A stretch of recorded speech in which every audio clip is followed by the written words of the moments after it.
Good morning, everyone. Welcome to On Deck here on the Finns Talk Sports Network. I'm Russ Morgan here with Rob Mosley. Rob, how you doing this morning?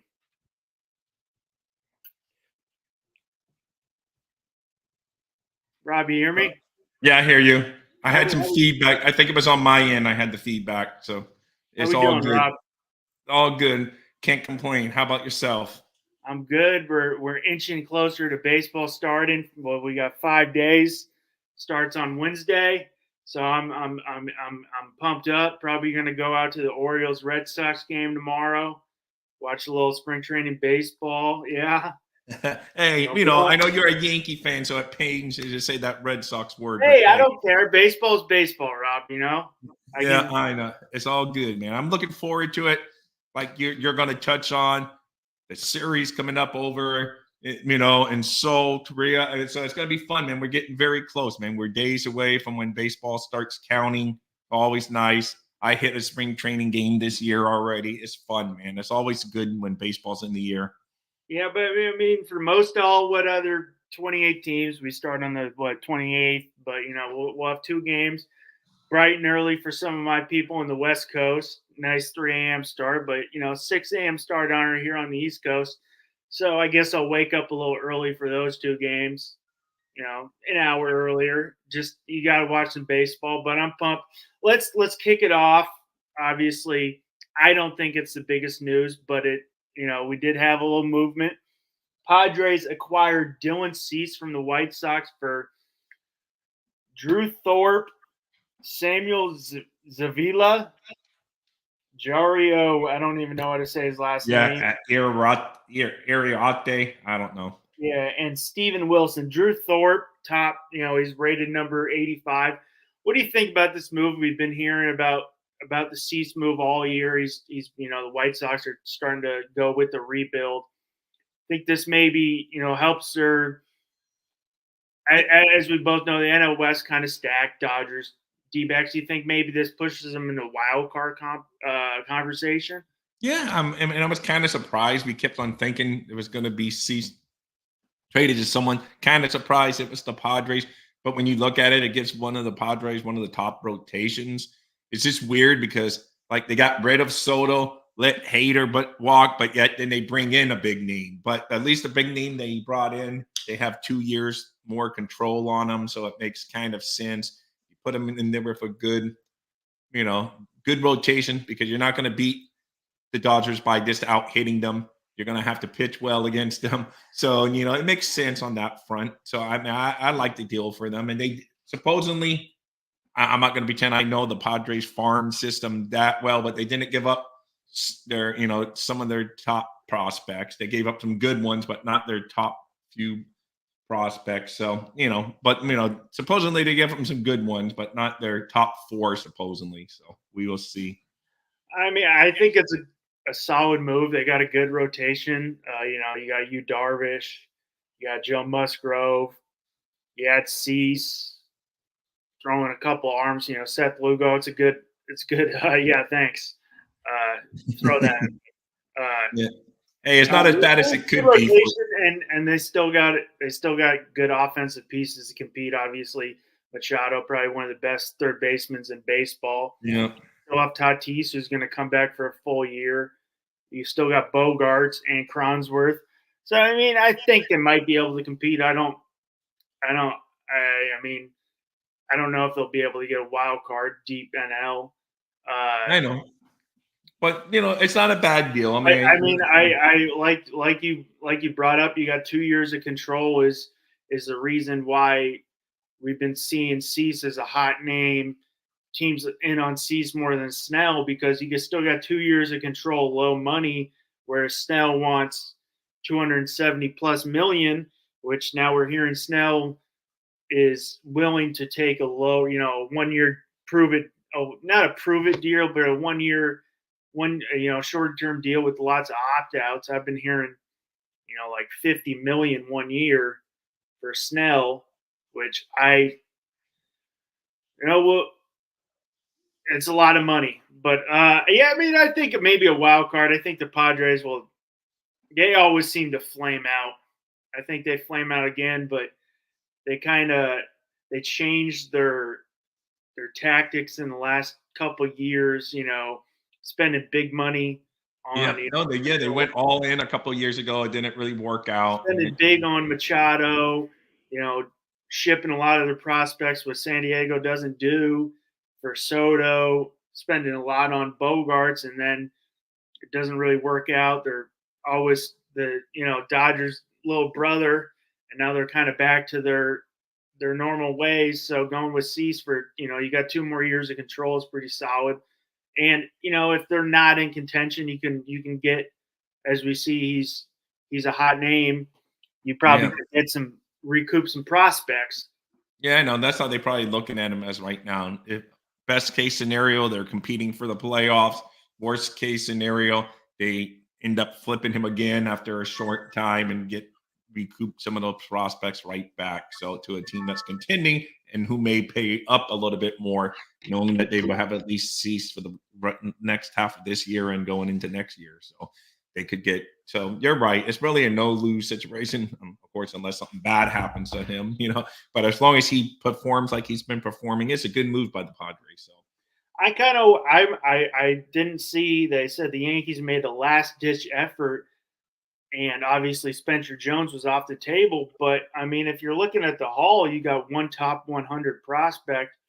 I'm like, I wanted to see what the Yankees were offering. Obviously, they weren't offering Jones, but yeah, it doesn't seem, besides Drew Thorpe, doesn't seem like it was a massive prospect. and Like, they described that one kid with upside. He's 19, the outfielder kid. They say he has like a high upside, but yeah, we know how that goes. We don't know because 19 years old in the minors is a lot different than being a star in the oh yeah, majors.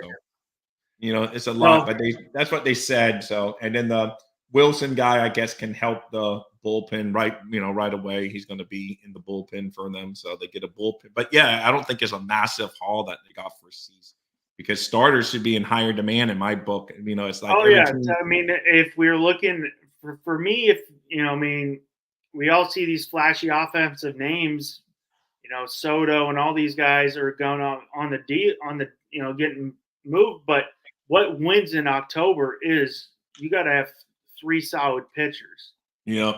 What we've seen win recently is you got to have those starting pitchers. Pitching wins in October. Yeah, and bullpen and starter. You need a strong bullpen and you need starting pitchers because it's critical when you get in those game series in the teams with the best frontline pitchers normally do well in those matchups. So it is what it is, and it's a good move though. That's why I can see why the Padres did the Oh, move. it's a solid move. 2 years of control. But let's move to the sad news is Garrett Cole was struggling with recovery, after his starts, and he's down for, I've seen 1 to 2 months. You've seen 10 to 12 weeks. I lean more to 10 to 12. I'd like that more just because he's such a big piece. But this is a massive hit for the Yankees because now you're relying on Carlos Rendon, who's off injured all the time and didn't really pitch too much last year. Nestor Cortez, who missed most of all last year, and Stroman. Stroman's a solid pitcher, but he's played in Toronto and Chicago. As great as baseball city Chicago is, it's not New York. So I've always been worried about this, and I was even more worried because when the news came out after they said it was clean, and then he was flying back to LA because he's from Orange County. He was visiting with the same doctor diagnosed Shohei Ohtani. So I'm like, yeah, I'm thinking the worst. I'm thinking Tommy John down for the year, and Right. there goes our starting rotation. What do you think this about? I mean, for This? you guys, it's very fortunate that he avoided, and I'm happy. Like I said, I don't want any player in any sport ever to get happy. But for you as a Yankee fan, I would be super happy that he avoids Tommy John because my Red Sox guy out the year, he did avoid, actually, he ended up avoiding Tommy John. He did a less evasive surgery, Giolotto, but he's still out for the season. Your guy is, he's going to come back. It's, he avoids Tommy John. we'll see though. Arms are tricky things on these guys these days. So we'll see how he comes back. Is he going to have the same issue when he comes back? Is it just tired arm? Is it something, who knows what it is. So, but you guys definitely avoided the big mess that it could have been, because if it would have been Tommy John, yeah, that would have been a big blow to you I guys. mean, it's a big blow because we both said the AL East, even though the is daunting, even though the Red Sox maybe aren't in playoff contention, it's still the Red Sox. I mean, and they're still, they still compete. They'll still probably be a 500, maybe a 500 team. And the AL East is stacked. And I was always worried about the rotation. Now you're going to start the year with Rendon, Stroman, Cortez as your 1-2-3, with maybe throwing Clark Schmidt, who looked good starting, first year as a starter, and then you're going to rely on, Will Warren, Lucas Geel, or Clayton Beater. So I mean, this is a big hit. You can't. But as long as you can, if you can compete up until that time and you don't lose much ground, and then he comes back, that'd be like almost like a trade that you got a big guy back in the rotation ready to go. And so like I said, at least he avoid Tommy John for you. So Yeah, I mean, I'm really, really thinking that that if this was George, the big boss man, Snell would be on the Yankees, right when this came out. But or they would have pulled out the Cease trade, just give up. I mean, they would have given up one of the prospects. I know we both said Snell, he's willing to take a shorter term deal. He said he's more willing to go to the Angels because he wants to play on the West Coast. But I mean, if it's more than 12 weeks, you're going to have to do something, because I mean, Rodon can't stay healthy. Well, Jordan Montgomery's still out there, and there's some, I'm surprised. I wonder if his name's getting hot on the market now that some of these injuries are popping up across baseball. I still can't believe we got guys holding out going in. We're on March 15th, and we got guys that aren't in camp. It's crazy, man. So I don't know. I was watching a little First Take, and Mad Dog was doing, he was hosting Christopher Russo, Mad Dog, obviously unbelievable baseball guy. He was hosting yesterday, and he was talking about it. Do you think Scott Boras maybe's hurting these guys? Yeah, I think he is, man. I mean, at some point, you got to get these guys. At some point, the players just have to say, yo, Scott, I need to get playing. I know you're trying to get every dollar, and I appreciate it. But I got to make something this year. I got to know where I'm going to be living. I need to, make arrangements. I need to do this.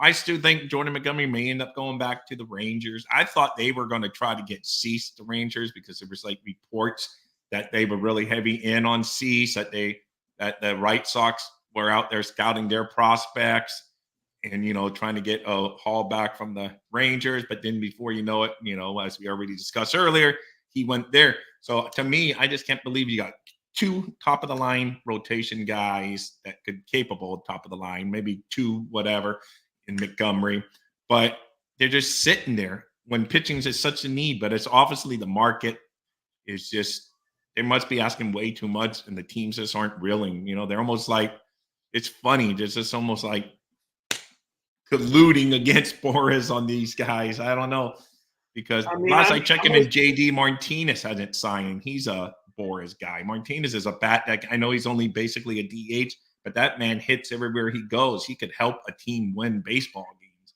And, it just makes no sense to me that these quality baseball players are not in a camp as we sit here talking on March 15th. It's just crazy. I mean, I'm a little surprised. I mean, I know what the Yankees are doing. Obviously, if say they give Snell a 1 year, $30 million deal, they're paying him $60 million, but we're kind of like, hey, we're already in that threshold with the luxury, but this is the New York Yankees. I mean, and you're a Red Sox fan. It's World Series or bust. Yeah. Nobody cares about a pennant. Nobody cares about making the playoffs. We don't put up banners for getting a wild card. You put up banners for World Series. So it's a little surprising that they're kind of like, hey, oh, we don't want to pay the luxury tax. I'm like, you paid it so much years past. I You know. make so much off Yes Network and all your merchandise and everything. Yeah. No, I agree with you, man. I wish my Red Sox would be spending a little more this offseason, but they're not. Adam, if you're still in here, I have a little Marlins things coming for you in a few minutes. More about your prospects. Two kids have been together for a while. Both end up being drafted by the Marlins. There's two prospects right now, but kind of a cool story. So if you're still in here, Adam, I will get to your Marlins in a And minute. well, yeah, Scotty Judge, health wise, he's always going to be the guy's 6'7". He's always big guys always are gonna be struggling with injuries, and obviously he's came out and said his toe's going to be something he's going to be dealing with his whole career. Luckily, they have Soto that kind of they can, if he does go down, can kind of weather the storm a little bit. And So Stan, do you think he ends up being the DH for you guys eventually? I think he ends up just moving to DH, and because they're so high on some of their guys, Spencer Jones, Jason Dominguez. Dominguez started throwing from 75 feet and is going to start hitting from both sides of the plate coming up here soon. So And he should. that should avoid some injuries. He's not going to be banging into the wall, not pulling things, running around the outfield. So just worry about hitting and then maybe I would think DH is more in his future. it's Solid. going to be the future because you hate to pay a DH just franchise the huge money. That's but kind of like my Red Sox are going to be in that same scenario because I think Devers ends up being a future DH for the Red Sox because his bat's better than his glove. But it's just sometimes you got to do what's best for the team. And I to think me, DH is more in his future. Just health wise, it'll keep him a little down.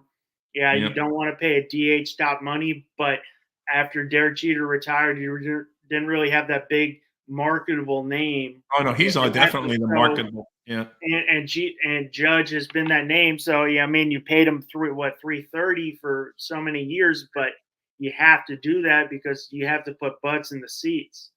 Yeah, no, for sure, man, and for sure. And backing up Ben's podcast, if you're still in here, I had a little note for you. The Paul Skeens, totally off topic. He's basically has gotten your Jackson Holiday. It just happened to be. It's just a little bit fun because they're both top picks of the last couple years, and so it's been fun to watch. But Skeens struck him out the other day, and Skeens is looking good. He's not going to break camp with the Pirates. They probably want that extra control, but he struck out Jackson like on 6 pitches. And in the first meeting with them, it was a short meeting. He just grounded out real quick against Skeens. So there's that. But it's fun watching these guys. And there's something back it up Ben's podcast. We know better than us if Jackson Holiday is going to break camp with the Orioles. They're saying he may in the article I've read, but Skeens will not break camp with the Pirates. He's going to be in the minor leagues. I think both those guys probably forced the hand. I think Skeens, if they don't both break camp, I think Skeens would probably force the hand a little sooner just because he's a little older. You might want to give Holiday a couple more ABs just because he just turned 20. So you might want to give him a little more time, down there in AAA. But I think he's going to force the hand that they're ready, they're competing, that they're going to have to use that guy. And he is a shortstop, but Gunnar Henderson is looking like the shortstop of the future, so they're going to throw him at second base. That would be a nasty tandem up the middle if that's. Oh no, the Orioles. Hopefully Jeff is still in here. If not, that's fine. I'd get with him later, get more info. But the Orioles, they have a lot. They're a strong team that both of our teams are going to have to contend with over the next couple of years. They got players under their control for a long time, especially if they end up wrapping up Burns after right now. He's a 1-year rental. But if they can find a way to keep him long term to go with their young core of players, the Orioles are going to be very tough to deal with over the next I mean, few and years. they got another guy I really liking. They got Enrique Bradfield Jr. from Vanderbilt.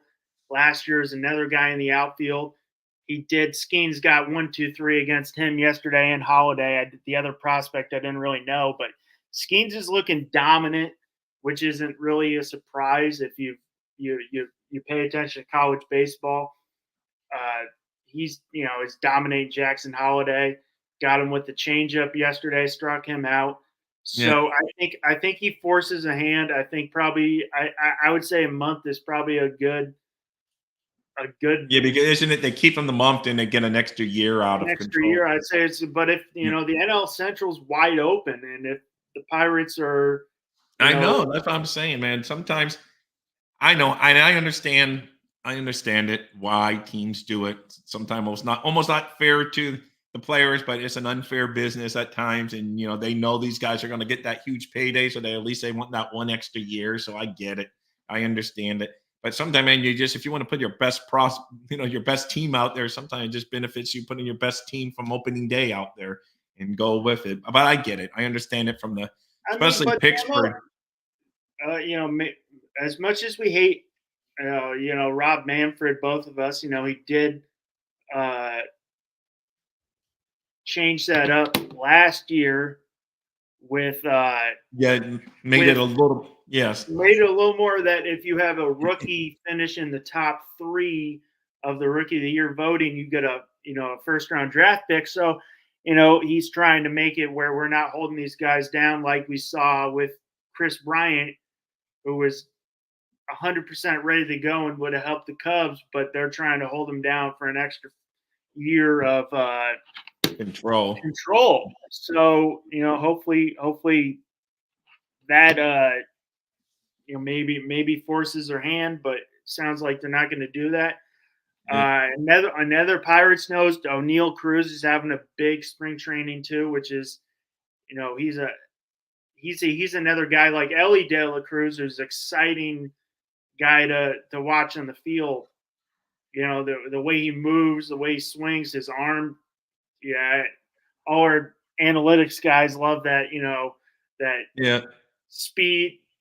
Was No, it the speed is miles? great, especially now with the bigger bases in baseball. Teams are stealing bases again more often. Speed, and he's 96, 97 from shortstop. All our analytical people love that. But I think he forces the hand. I would say a month's pretty good. I mean Jackson Holiday, I'd like to see him get him a couple more ABs, but he's having a hell of a spring too. So Yeah. and the Orioles are right there. They're having a really good spring too. They're 16-4. No, I know. No, the Orioles are like I say. I mean, spring training records, of course, don't mean too much. There's been teams that's had great springs and then they stink in the and vice versa. Teams that's had horrible springs and look great. But just looking at the Orioles, you're right. They're playing really good baseball. They have some pitching, they got hitting, they're young, they're good, unfortunately, because they're in our division and it's Yeah, gonna be it's like, they're gonna be good in years to come. A little other note is Cedric Mullins made his debut yesterday, which is just another piece. yeah, no, I mean they're stacked, man. They're good for years to come, and it's gonna be a tough AL East. I know the Red Sox are trying to go with the youth movement, but trying to do kind of what the Orioles did, but maybe fast forward a little bit eventually because they will probably spend money again. Maybe if they see like, okay, we just need this guy and them. But I just don't think they see any guy on the market that can put them over the top right now to get them. So they're saying, why are we going to spend? So that's probably their thing. So the team I'm right. Let's see. What did any contract over 5 years is terrible, Scotty says. That's back when you guys were talking about, Judge, like you guys are tied in and if he's injured. But I think in that case, maybe. And I I'm mean, waiting to hear with about the the Judge team. deal, you have to do that. They didn't have any. They didn't have any mark. He's the name that sells the tickets. That's why kids come out and people come out. They got the Judge Chambers in right field, but he's not in right field anymore. So you got to kind of do it, and you hope you get maybe 1 or 2 World Series. Anything after 5 years, because what he got 8-year deal, that's a win. Yeah. And It's you have to do it. I mean Josh that's Wingate is in the household thing, but no, you have to. I agree on the Yankees. He's like their big name. They did it. Red Sox signed Devers. He was like a fan favorite, and he's really Devers. solid. Yeah, you have to. They obviously lost Big Poppy. and they and lost Bogarts and all these other guys. So got rid of Betts. So you gotta, I mean, who's the name people are going to show up I know for? Betts is the one I watched the Red Sox one, but that's a whole other show I could do on watching the Red Sox and keep Mookie Betts. But Josh Wingate's actually a Phillies fan, so Not much. man, Yeah. I mean, the Phillies not many moves. They they they went kept they kept yeah, resigning their own guys, which were their moves and solid moves. Anyways, resigning Nola, resigning ex, extending Zach Wheeler, and they didn't really have too many free agents. And no, I mean they're a solid team. They're in with the Braves. It's going to be tough, maybe to win that division with the Braves, but they seem to beat the Braves in the playoffs. But I mean, they could also win that division. I mean, the Braves. I would have it between the Braves and Phillies all year battling for that top spot over in the NL East. So, I mean, and yeah, Josh, I think they can compete. I think that's going to be a very competitive division. Uh, I think it's gonna. I think the Braves are the best team in baseball right now, but I mean it's all gonna come down to health. yeah, Is and who's playing well in the playoffs? Yeah. So, So I mean, as we've seen, wild card teams can can get to the World Series, can win the World Series. So it's not like the end of the day. Obviously, Philly's got a nice home field advantage with the raucous crowd there in Philadelphia. So yeah, the Bobby Bonilla days still do exist. yeah. Obviously, Shohei's going to be there. Ken Griffey Jr. is still making, 3.4 million a year. So those days still do exist. Yeah, I know that's crazy. Hey, that's great though, man, because that's awesome. I like how Bobby Bonilla, he was like one of the pioneers. That's why they always talk about him, but now others do have it.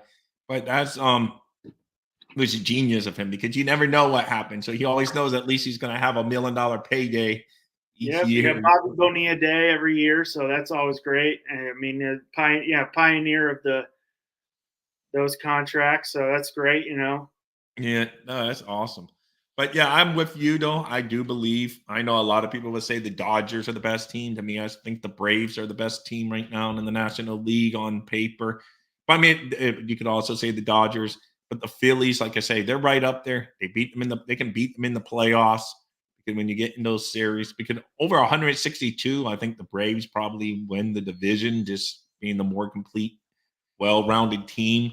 But you never know. Stuff happens during 160. You have ups and downs. So yes, I think the Phillies can compete. But if I had I a mean, bet, I would say the Braves.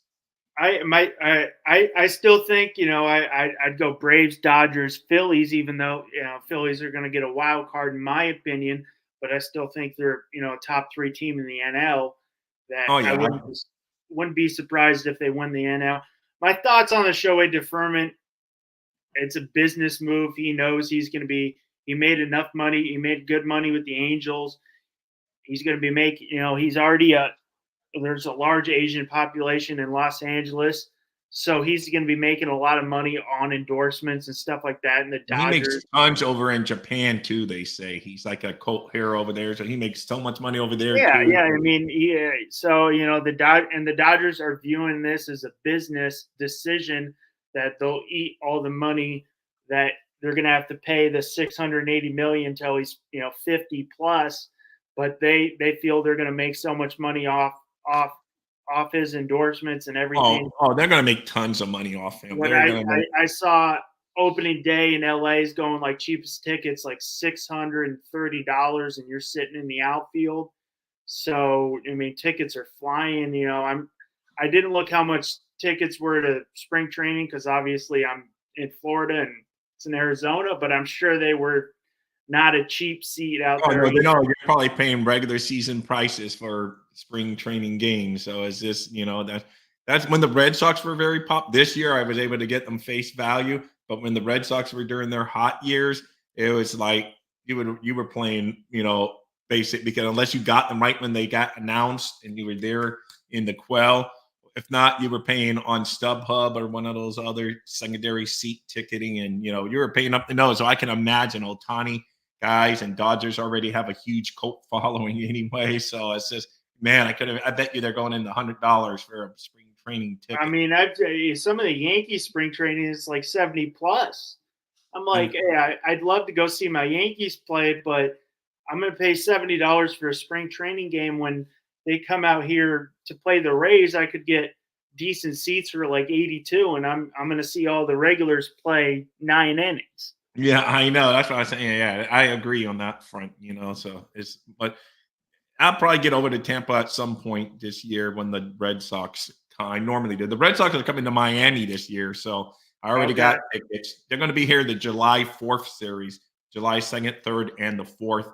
The Red Sox, I got already tickets for the first game of that series, so I'm looking forward to that. But I normally try to get over to Tampa too. Oh yeah, beautiful, beautiful stadium out there, the Trop. Oh yeah, I know, but you know what? At least I know when I'm driving over there, it's not going to be rained out. That's the one. No rained out, and you're going to be in climate control. Right, exactly. That's what I look. I try to look at the positives, just like I do for my Miami Dolphins. You can ask Scotty. So I try to look for the positives. So at least going over, I've been to the Trop several times, and to see the Red Sox play. And at least, like I said, I'm not driving across the state saying, "Oh my God, the skies are looking black. Is it going to get rained out after doing my 4-hour trek over here?" So at least I know that's not going to happen. So you got to look for the good. Hey, there's Back It Up Ben's podcast again. I don't know if he heard me picking on his Jackson Holiday and good nature. I was saying Paul Skeens. I don't know. He looks like he's picking on your Holiday, but I know Holiday's a stud, Jeff. I was just teasing you. So happy to see you back in here.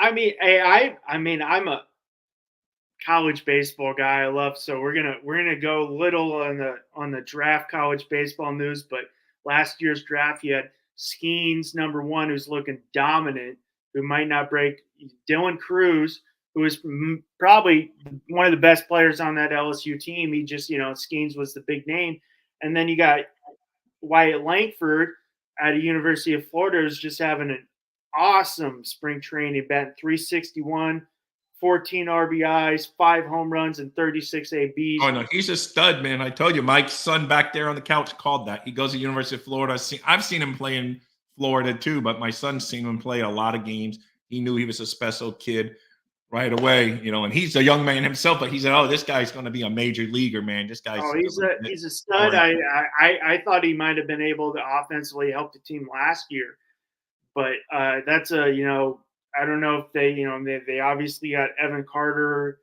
Was it Alexi Garcia? So maybe he plays a little outfield, maybe DH him, but that's a big bat.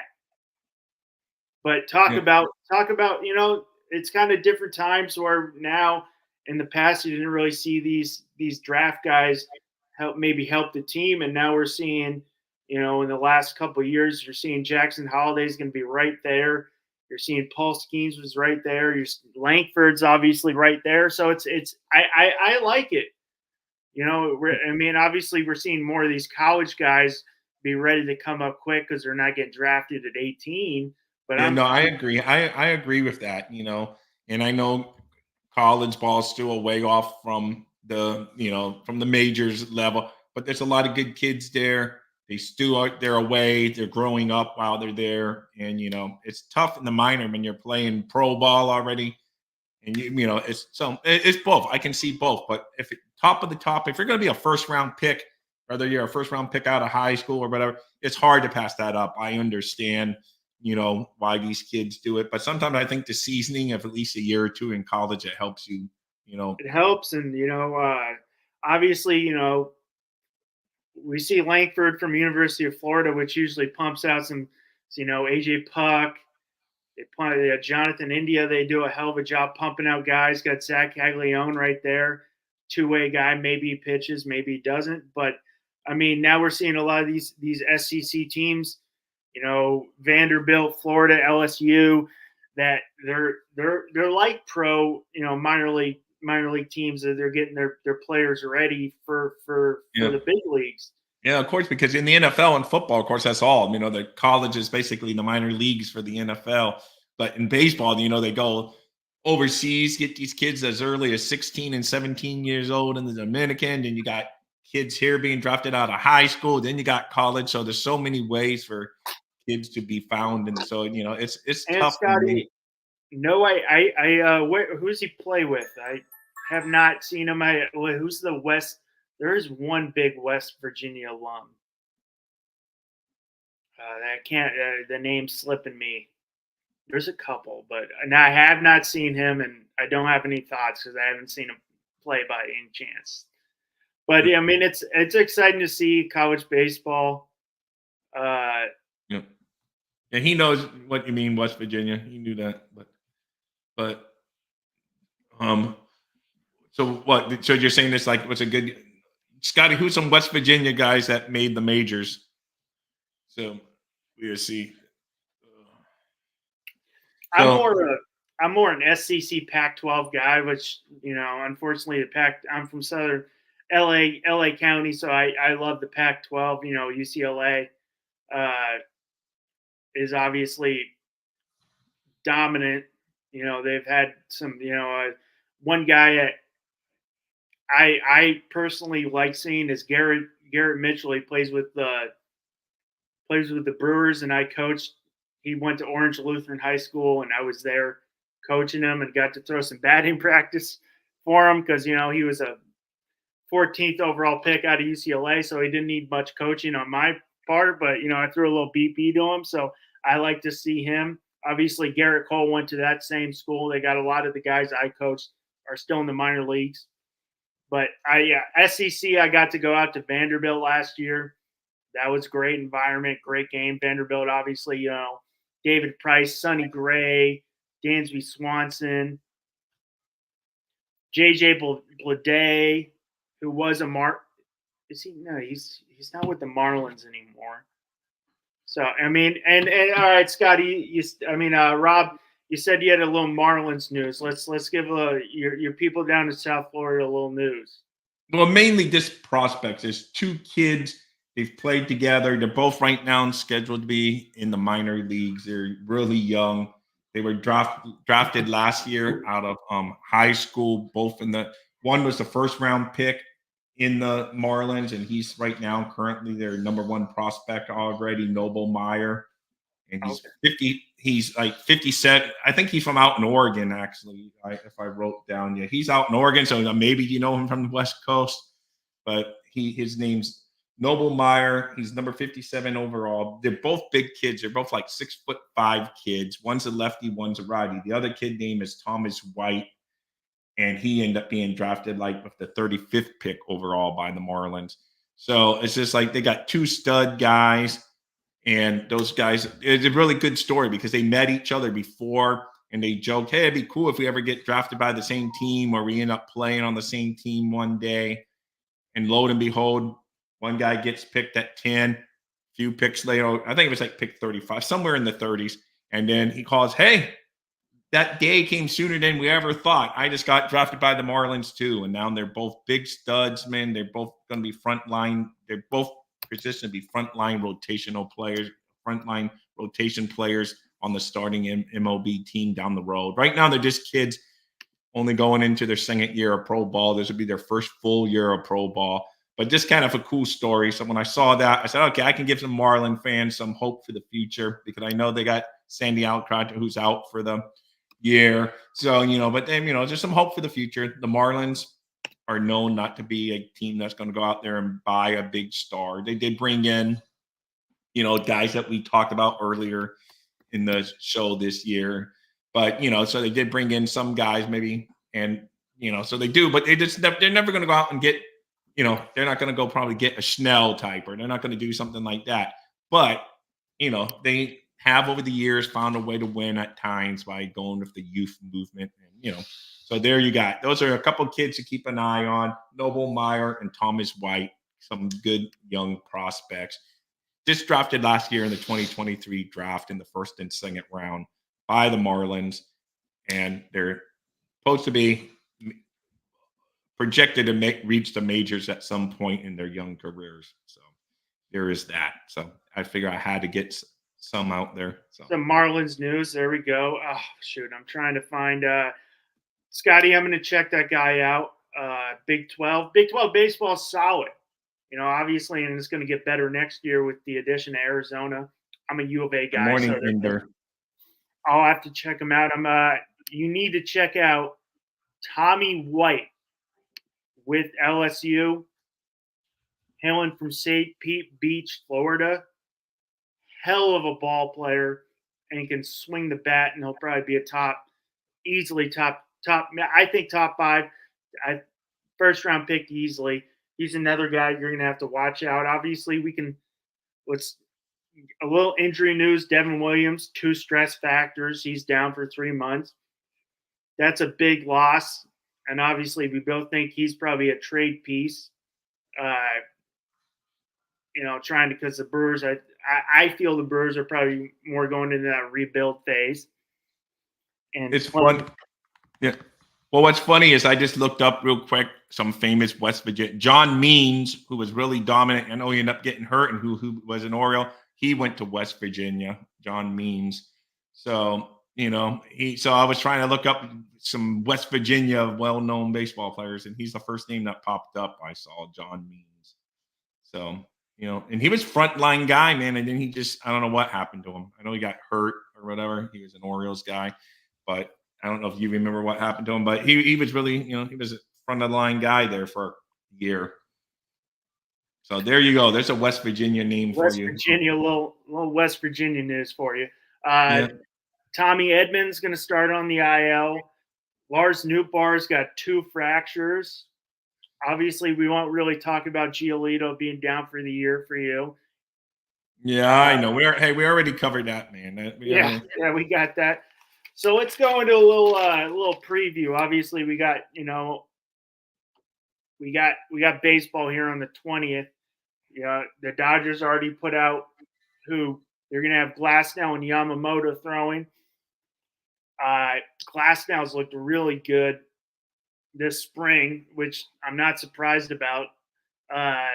What are you looking forward to in this series besides just waking up and being able to watch? Yeah, obviously, it's not 2 teams I have a big rooting interest, but it is baseball, so it will get some of my attention, of course. But just seeing, basically, let's face it, because we've heard all off season about the super team that the Dodgers are building. So I want to see how they start off. Are they going to start off hot? Or are they going to start off sluggish and start getting pressure like, oh, what's happening to this super team? Or are they just going to come out of the gates like banging everyone out of the way, saying, oh my God, this team's going to dominate all year. So that's why I'm kind of be interesting to see, just basically from the Dodgers. And of course, always keep an eye on that ex-Red Sox Bogarts on the Padres and stuff. Obviously, we know the Dodgers that the next Red Sox I don't want to mention because he's the heartbreak that should have been a Red Sox for life, but that's for a whole other story. But overall, just basically baseball and just the whole dynamic of this Dodgers super team that they built during this off season. So that's what I'm gonna drive away from this preview. I just did a little according to the guy at MLB.com, Jonathan Mayo, he's got JJ Weatherholt as his number 1 prospect. Is in the top 2. So that's a little West Virginia news for you. But hey, I'm excited. I'm excited for baseball. Yeah, I mean, we'll see. The Dodgers definitely having a little issue with Gavin Lux, who's coming back from that ACL. That now they might throw Mookie Betts at shortstop, which is very surprising. But that was surprising to me that risk further injury him and like at this stage in his career because extra wear and tear on his body. But the man is one of the most athletic guys to ever play baseball. I mean this guy can do it all. Obviously came up as a second baseman. He was wanting to play second base, but he has to play shortstop. I think he's probably one of the best, if not the best player in baseball. And I think okay. But let's move along. I mean, he's exciting. The guy does everything right. I know. Class act, just plays the game the right way. I'm excited. We'll see what the Padres do. Obviously, they had slated Yu Darvish and Joe Musgrove as their 1-2. Cease maybe gets thrown in that ring because he hasn't been sitting out all spring. But I mean, we'll see what the Padres do. Obviously, Bogart's still a great name. You got the shortstop Lee, still have Cronenworth and Tatis and Machado. I don't know. I mean, it's two good teams. I mean, the Padres just, yes, they got rid of Soto. They didn't keep Hader. But, overall, they still got some quality guys on that team. I mean, Yeah. it's just as much, I mean, it's going to be a good series. And then, like I say, to me, this the whole dynamic of this super team, the Dodgers. It's always fun to see if they crash and burn or do they soar like everyone thinks they're going to soar, And I mean, it'd be hard. I don't know how you cannot win with that lineup. I mean, it doesn't take much managing other than keeping the personalities in check. They got good starters.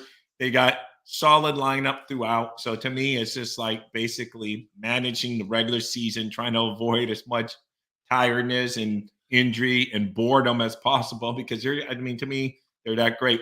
And they have to learn how to play well in the postseason. Try to keep that momentum. We'll see if Dave Roberts is definitely known as a guy who overmanages a little bit. So we'll see if he does that. Yeah, but I mean, besides that, spring training winding up, winding down here. So I mean, we got baseball's right around the corner. What, 2 weeks? For most everybody, 2 weeks. Obviously we got the Soul Series. Which I know the Soul Series a little bit, but like I say, my team, your team, most of everyone's team in here is 2 weeks, the 28th or whatever it is. And, I'm looking forward to it, man. It's going to be a fun season. Hopefully, like my team, it's not projected to have a great year. So, but, it's still baseball, still fun. I love it. I only watch football and baseball. So I look forward to it because there's no hockey or basketball to keep me entertained until, I have to wait for baseball when football ends. So I'm really looking forward to it. It's fun. I'm here for it. Win or lose, I will always root for my Red Sox. But, overall, good baseball. I'm going to try to watch even more baseball than I normally do so I can do our shows since it's not like in my Dolphins. So all I have to do is worry about the Dolphins. I don't have to worry about what your Jets do. I don't have to worry about the Buffalo Bills. I can mention it in comparison to my team, but I don't overall have to worry about it. We just talk Dolphins. Here, we're going to talk about more teams. So I got to be a little more at that, oh man, okay. Just because I hate the Yankees doesn't mean I have to read. Now I got to read about the Yankees a little bit. I got to read about. Love it. I'm a baseball junkie, so I follow everything. So. No, that's great. But to me, I'm always been like. I'm from a sports family. My brother works for Fox Sports, so it's like I'm watching baseball, basketball, football. Hockey's never something I got into, and now I got college baseball too. I'm following. So I'll follow the Red Sox. Obviously, I mean it's baseball's baseball for me. Obviously, I saw this last couple of weeks ago is they put on ESPN Sunday Night Baseball, and you hear Joe Morgan and John Miller. I'm like, that just doesn't get better than that, right? No, those are great guys, man. If you've ever heard, like, there's a guy that does games for the Marlins. I don't even know his name, but man, he has a voice that sounds like Joe Morgan. I'm like, man, every time I hear him, I remember Joe Morgan back in the day. He just has a voice that sounds like you're almost listening to Joe Morgan at times. So, well, yeah, a little side note is I played baseball at Compton College in Southern California, and we're talking. And my brother played at a rival junior college, and I go, my brother Joe Morgan. And they go, wait, what? You're related to Joe Morgan? And I go, yeah. And they thought I was talking. I was like, no, my brother's Joe Morgan. Oh, yeah. That's funny. Was he named after him or no? It just happened to be your parents named him Joe Morgan? Or? I mean, it just worked out that way. But yeah, Joe Morgan, phenomenal baseball player. But I'm smelling baseball's right around the corner. You smell it; it's in the air. I'm excited, ready to go. Yeah, I haven't listened to the color guy. The one. Wow, Bing McDonald. That was a big prospect back in the day. He was like a big. He was tall. I remember his rookie baseball. Ben McDonald, the college guy, right? I know. That's why I'm wondering if that's the same big Ben McDonald, the guy that was a top prospect for the Orioles. It has to be because he was an Orioles guy, and his rookie card was popular back in the day. Never really lived up. He got. I think he dealt with some injuries or whatever. But if it's that same big McDonald, I can't believe he's really that good. Yeah, the LSU guy, big college guy.